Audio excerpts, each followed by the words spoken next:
Hi guys, welcome to దివ్యాలాది vlogs. నేను మీ దివ్యాలాది. ఈరోజు మన వీడియోలో one of the tentative UNESCO world heritage సైట్ని చూడబోతున్నాం.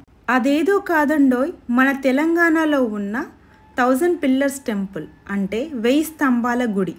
ఈ టెంపుల్ హన్మకొండలో ఉంటుంది.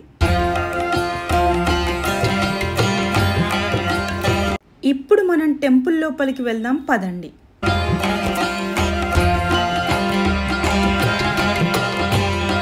ఇక్కడ కనిపించే బోర్డ్స్ మీద టెంపుల్ యొక్క హిస్టరీ ఉంటుంది. దీని హిస్టరీతో పాటు ఆర్కియలాజికల్ సర్వే ఆఫ్ ఇండియా వాళ్ళు పెట్టిన బోర్డు కూడా ఉంటుంది.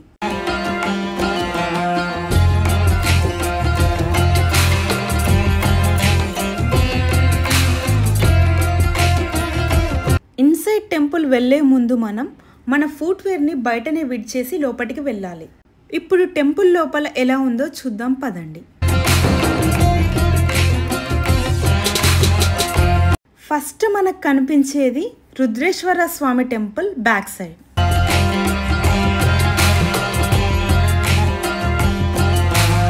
ఇప్పుడు మనకు కనిపించేది మెట్ల బావి. లోపలికి వెళ్ళడానికి అలో చేయరు, లాక్ చేయబడి ఉంటుంది. నార్మల్గా దీన్ని కోనేరు అని కూడా అంటారు. చాలా రోజుల నుండి ఇది మూసివేయబడి ఉంది కావచ్చు, అందుకే వాటర్ కూడా చాలా గ్రీన్గా ఉన్నాయి.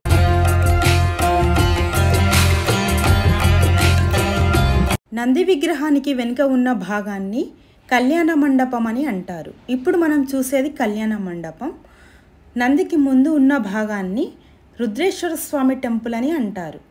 ఈ టెంపుల్ శివుడు, విష్ణువు, సూర్యదేవతల కోసం నిర్మించబడింది. ప్రజెంట్ ఈ టెంపుల్లో ఓన్లీ శివలింగం మాత్రమే ఉంటుంది. ఈ టెంపుల్ 12th సెంచరీలో కాకతీయ రాజవంశానికి చెందిన రుద్రదేవుడు నిర్మించాడు. ఈ టెంపుల్ని త్రికూటాలయం అని కూడా అంటారు.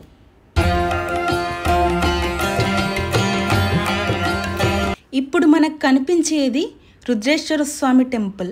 ఈ టెంపుల్ ముందు భాగంలో ఒక ఏనుగు విగ్రహం, మరొక సైడ్ నంది విగ్రహం ఉంటుంది.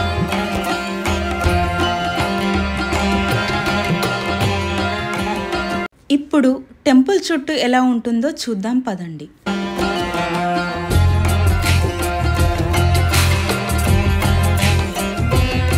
ఈ టెంపుల్కి 1000 పిల్లర్స్ టెంపుల్ అని ఎందుకు పేరు వచ్చిందంటే, ఈ టెంపుల్లో 1000 పిల్లర్స్ ఒకదానికొకటి కంబైన్ అయి ఉంటాయి.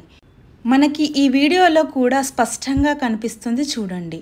ఒకదానికొకటి ఈ స్తంభాలు అనేది అతుక్కుపోయినట్టుగా కనిపిస్తున్నాయి. ఈ టెంపుల్ అంతా గ్రానైట్ స్టోన్తో చెక్కబడింది.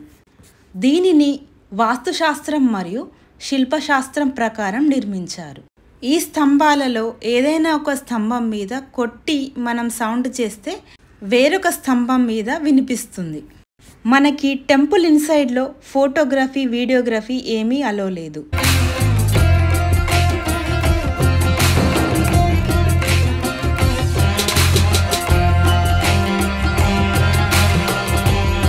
ఇప్పుడు మనకు కనిపించేది కళ్యాణ మండపం. ఈ మండపంలోకి వెళ్దాం పదండి.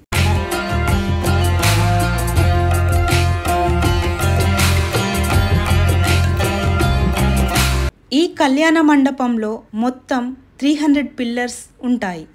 దీనికి 4 వైపులా 4 ద్వారాలు ఉంటాయి. ఎటువైపు నుండి చూసినా ఒకేలా మనకి కనిపిస్తాయి. 2014 ఆర్కియలాజికల్ సర్వే వాళ్ళు జరిపిన తవ్వకాలలో ఈ మండపంలో ఒక నీటి బావి బయటపడింది. ఇక్కడ స్తంభాల మీద ఉన్న శిల్పకళ చాలా అద్భుతంగా ఉంటుంది చూడండి.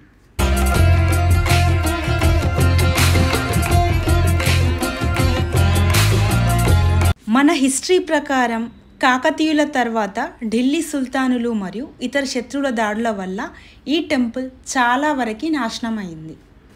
మొఘళ్ళ కాలంలో మరింత దెబ్బతిన్నప్పటికీ ఆలయ నిర్మాణ శైలి మరియు శిల్పకళ పరిపూర్ణంగా మిగిలాయి. ఈ 1000 pillars temple Warangal railway station నుండి 6 కిలోమీటర్స్ దూరంలో ఉంది. హన్మకొండ బస్టాండ్ నుండి 2 to 3 కిలోమీటర్స్ దూరంలో ఉంటుంది. హైదరాబాద్ నుండి 150 కిలోమీటర్స్ దూరంలో ఉంటుంది. సో హైదరాబాద్ నుండి వచ్చేవారు బస్లో లేకపోతే ట్రైన్లో కూడా రావచ్చు.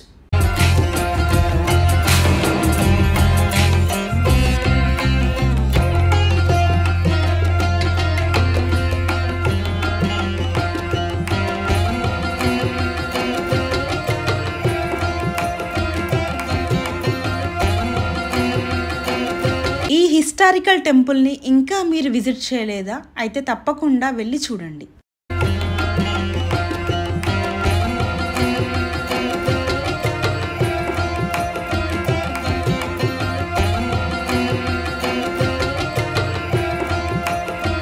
ఈ వీడియో మీకు నచ్చిందా? లైక్ చేయండి, కమెంట్ చేయండి. దివ్య ఎలాది వ్లాగ్స్ ఛానల్ని సబ్స్క్రైబ్ చేయండి. బెల్ ఐకాన్ని ప్రెస్ చేసి న్యూగా వచ్చే అప్డేట్స్ని మిస్ అవ్వకండి.